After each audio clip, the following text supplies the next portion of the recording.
Well, I've got a surprising mixture of good news and bad news for you guys. One piece of good news is that I made another video, but a piece of bad news to go with it is that the video was already out of date before I finished it.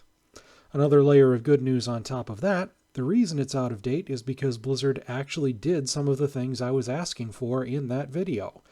And another layer of bad news on top of that, Blizzard managed to botch it at the same time.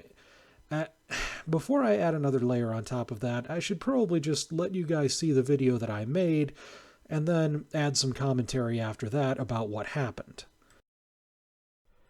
I had a lot of good things to say about Legion at the start, but now that I've played through a lot of the progression, I have to say some of Legion's problems are beginning to surface.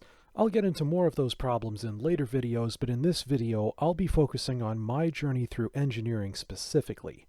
And as good as the whole thing looked early on in the expansion, by the end of it, I realized that Blizzard had gone above and beyond the normal level of suckiness that we have come to expect from them. In this case, though, the suckiness is directed at a narrow target. Pretty much only Holy Paladins with Engineering are affected by this, a group that squarely includes me and leaves me wondering if Blizzard is still sore about the Does Blizzard Really Hate Paladins series. That's why I've called this video, Does Blizzard Really Hate Holy Paladin Engineers? At the start of the expansion, and for a good chunk of the progression, things did look good for engineering. There was actually a good bit of story for the first few recipes, and they got me into mythics and made me realize that mythics weren't as bad as I thought they would be. I'll get into that in another video. The fact that a profession actually had lore behind it was new and exciting, and the devices were fairly diverse and fun-looking. However, by skill level 770 or so, there was no more story to go through, and that was the least of the problems.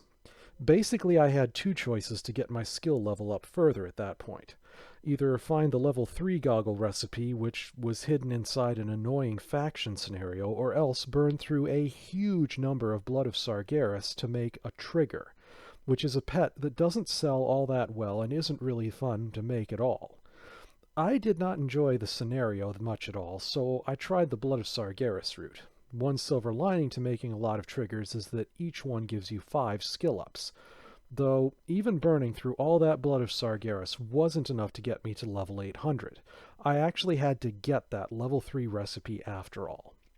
The annoying thing about the recipe is that it has a small chance to appear in a small chest, and small chests randomly respawn throughout the scenario instance. And when I say respawns throughout, I don't just mean it respawns throughout spatially, it also respawns throughout the duration of the scenario. In other words, if you turn back after you've completed the scenario, some small chests might respawn. That was exactly what I had to do in order to find a small chest that contains my recipe.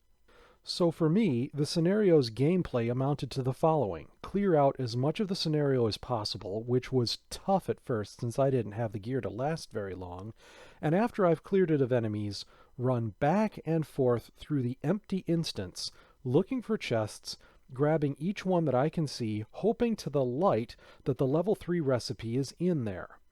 This generated a lot of anti-fun for me and created a kind of a dilemma for me in terms of progression. You see, the plate goggle recipe needs to be looted out of those small chests, but the cloth and leather goggle recipes are reputation rewards for the wardens when you hit Exalted. Now, I did work to get Exalted with the warden, so in principle I could, and did, get those cloth and leather recipes instead, and I could and did use those recipes to get to level 800. Problem there, you only get at most 1 skill point per goggle item that you make. Those take some expensive reagents to craft, and I couldn't even collect those reagents myself since I didn't have the plate goggle recipe because the random number gods were not smiling upon me. And even though those cloth and leather goggles cost a ton to make, I had to make a dozen of them to finally ding skill level 800. If I'd been able to use my own materials to make this baker's dozen of goggles, it might not have been so bad. I think I understand what it was that Blizzard was thinking when they set things up so that you had to make a dozen goggles to max out your skill. They were thinking, okay, there are about 10 different stat combinations that you can get when you make one of these goggles, and we're not sure what players are going to want. So why don't we set things up so that players need to craft about 10 of them to max out their skill, then they can sort of disenchant the ones that they don't want and turn those into extra item levels for the one piece of gear that they do want to use. Players like the upgradability of items back in Warlords, so let's keep that around and make it work this time. That system, had it worked, would have had its pros and cons. On the one hand, you end up with the item you want at a competitive item level. On the other hand, you end up making a lot of items that you know beforehand are just going to end up being obliterated. The progression upgrade system in Warlords was more broken than this, to be sure, since Warlord's system involved elemental items which you couldn't make for yourself unless you spent Primal Spirits, and Primal Spirits had to be reserved for Savage Blood. That being said, one silver lining for Warlords was that the item upgrade tokens that you made were, well, upgrade tokens. They weren't items that could have been equipped and used by someone if the whole system didn't force you to obliterate them. This is not the worst part, of course. The Obliterum Forge at least had an interesting story behind how you got it into place, and how the mages of Dalaran knew about Obliterum in theory, and you got to prove the theories right. No. The worst part for Holy Paladins is the way the plate goggles were itemized. Most plate you see in the game says Strength or Intelligence. Not this one. No, sir. Just Strength. That is not a typo in the tooltip. I checked. When I equip this item, my intellect goes down, much like the intellect of whoever thought this was a good idea. The journey to get these maxed out goggles was sucky, and the destination was even suckier because it produced an item I could not use. And did they fix this in patch 7.1? Of course not. The sad thing about this is that it could have been an okay journey with a good destination if Blizzard had just made the right teeny tiny tweaks. If the level 3 plate goggles recipe hadn't been so dependent on the random number gods, and if the plate goggles weren't strength only, then the system would have worked. But those little things were the one things Blizzard missed. And the final result was abysmal. As you can well imagine, fixing this is at the top of my wish list for patch 7.2. There are other minor things I could wish for as well, such as being able to craft my own gun regent so I don't need to fly to Dalaran every time I see an engineering world quest, or at least have an engineering vendor mode on Reeves. Adding elemental regents back to the game to get some more variety. It would be so easy to do that with mining trainers.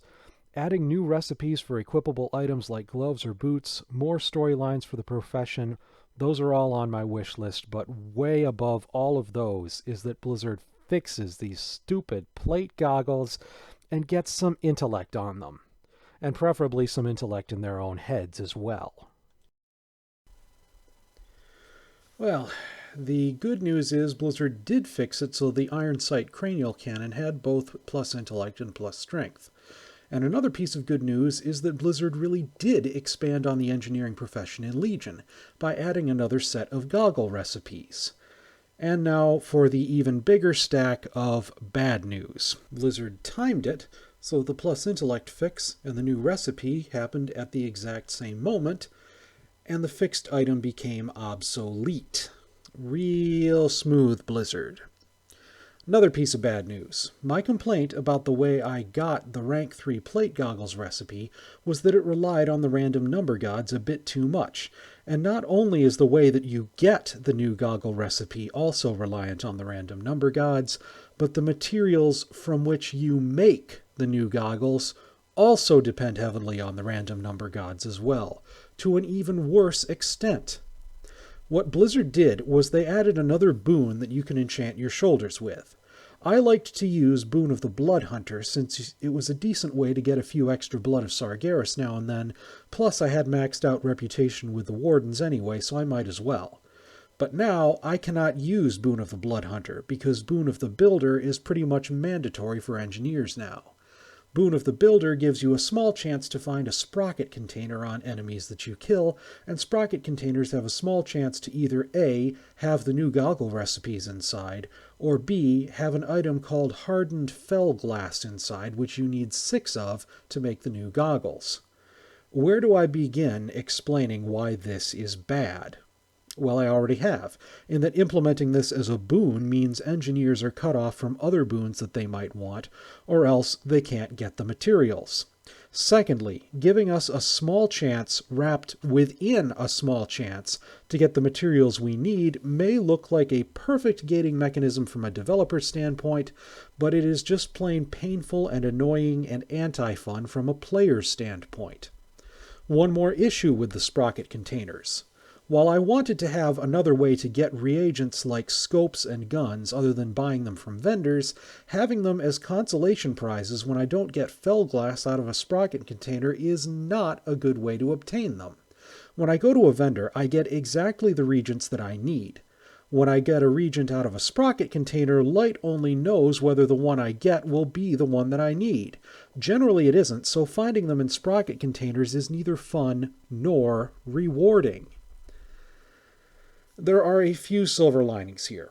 First of all, Blizzard massively buffed the damage that the headguns do. At this point, as a healer, clicking on that headgun item on my toolbar is the most damaging button that I can click, which means it has some real utility in a fight and gives me some solid burst damage. Secondly, Blizzard at least made hardened fell glass so that you can buy it on the auction house, so a path to getting those goggles exists, even if it is annoying and expensive. Third, Blizzard actually did expand on professions midway through the expansion. That is something I did want them to do, and I do not want to discourage them from doing so again, though I really do wish they had done a better job of timing the fixes and releases of new content so that the releases didn't make the fixes obsolete. You know, when I first heard that Blizzard had a whole team working on Professions, I was hoping that this would mean Professions would be awesome in Legion. For a solid chunk of the progression, they actually were awesome, at least for engineers. But the fact that the whole thing went downhill so fast and so severely tells me that the Professions team needs some help. I think it's time for me to dust off one of the ideas I had from several years ago, a profession progression simulator that shows a game designer what a player would need to do in order to progress through a profession.